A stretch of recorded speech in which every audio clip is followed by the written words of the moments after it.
there. I was in this car accident, and I had an overzealous, medic who was like, "We gotta cut her shirt." Nothing was wrong with me, but she cut her shirt. So my husband, well, he's my boyfriend at the time or whatever, picks me up from the ER, and he's like, "What's with your car?" I was like, "Oh, I think it's total." But they cut my RJ Crunch shirt. It was ruined, and I was more upset about that than anything else. Did you replace it? No, I could not find it. So anyone is, it was my birth year, 1977. Now, I'm young. Probably look at Wesley. Or same age. So, everyone has seemingly separate memories in their life that somehow get grouped together. Maybe you happen to have your first kiss right after eating a double-stuffed Oreo. And now, whenever you see some 2 times the filling cookie deliciousness, you're reminded of the awkward braces on lip action you got as a teenager. Or in my case, maybe every time you think of your dad having hemorrhoids, you're reminded of the beauty of the Chicago skyline. In May 1990, we had a 70th birthday party in Chicago for my great Aunt Pearl. It was an event my whole family was supposed to go to, but my dad got said hemorrhoids, had to have surgery, and my mom dotably stayed home in Cleveland and took care of him. Chicago was a part of my childhood in every way. It was the hometown of my grandfather, and much of his family still lives there. Our visits till this birthday trip were almost always a travel-by-car situation, at least in my memory. I'm not sure if on this occasion we were all supposed to fly, or if my sister and I just took a plane last minute. What I do remember is that the plane ride back was in the evening, and as we took off, I saw Chicago lit up at night out my window, and I clearly remember thinking, I want to live in this city. That thought guided me when choosing a college. While researching, I found a school I liked, and it was the only one I applied to. I was putting all my eggs in Chicago's basket. Well, actually, I was putting my eggs and the rest of my anatomy in Peoria, Illinois. My dreams were on target, but my understanding of geography was 2.5 hours southwest. I lived in Illinois for 4 years, and I went to Chicago for holidays and family celebrations, yet I had no idea of the comedy talent that was being honed in that city. I grew up reading Mad Magazine, watching classic comedy movies and sitcoms, and in college I saw every comedian who visited campus. But the influence Chicago was having on comedy, of that I was completely unaware. I hadn't realized Chicago had fostered the talent of everyone from Bill Murray to John Belushi to Julia Louis-Dreyfus to half of the current Comedy Central and Thursday nights on NBC lineup. Chicago became the comedy haven when the Second City was founded in 1959.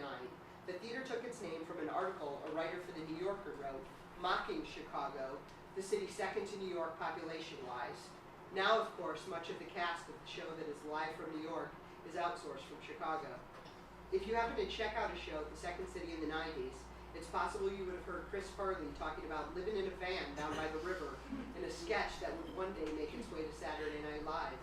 As the 90s went on, the people that would perform at and learn from the Second City and other great Chicago comedy institutions like Improv Olympic and the Annoyance Theater would include names like Colbert, Harrell, Holder, and Fay. If you're laughing at something on TV right now, chances are someone from the Chicago comedy scene is involved. After college and after I got married, I started taking improv classes at the Second City, well, the franchise they had in Cleveland. It seems my understanding of geography was getting worse. Shortly after I started studying there, our franchise closed. I'm pretty sure there's no direct correlation. Regardless, I'd fallen hard for comedy, and I continued to take classes and started performing. And then in the summer of 2009, I finally figured out my geography, and I went to Chicago for a week-long intensive to study at the aforementioned Annoyance Theater, a favorite hangout for people like Andy Richter, Jeff Garland, and Scott Adsit. I would go back to the Annoyance in 2010, and then on to Second City for a week in 2011. Chicago is comedy. I smile with pride as I watch Saturday Night Live each week and see the people who a year or two ago were performing on the same stages I've had the honor of standing on. This is an important distinction. They performed on those stages. I really have only stood on them. SNL will always be must-see TV for me. People love to put down Saturday Night Live and talk about how it is no longer funny. Most of these people, by the way, would never take the risk of trying and sometimes failing to make an audience laugh. SNL is a show with its ups and downs, but when you think about what it attempts to do, it is pretty amazing. It puts an hour-and-a-half show together in a week. It mixes pop culture, news, and just plain silly. More than anything, though, it brings us talent we adore, and we get to watch their careers as they take shape. I don't always love SNL, but I always find things to love. This is a show that is willing to let people fail week after week. Of course they want to always have a laugh-filled show from start to finish, but they are willing not to. That is how comedy gets created, and we get to see it happen. This is a topic I am passionate about, and a discussion that has taken place while Alex and I have Facebook chatted with each other during episodes. Alex and I have known each other 7+ years, but our camaraderie has grown in the past few months as we have shared our creative passions with each other. And we're the only people who are up at 2 a.m. and who will talk to each other. I'm like, oh, that green light's still on Facebook. My only goal is to be asleep before Alex's green light goes off. I'm like, oh, I did fine tonight. Good. SNL is the perfect intersection of what we both enjoy. My love of comedy, her love of music, our joint love of writing. I can imagine an early 20-something Alex and myself watching SNL in the 90s, us both enjoying the spoof on Da Bears, and her patiently telling me about the band who was playing that week. Because as much as I know about comedy, I couldn't tell you a thing about Boy Dog.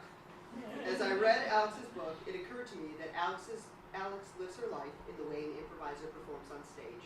She is a fearless risk-taker who gets that in order to succeed, you need to be okay with the possibility of failure. Like an improviser, she encourages the talents of others. She encouraged me to write for her book, and when I submitted my first draft, she encouraged me to hit deeper.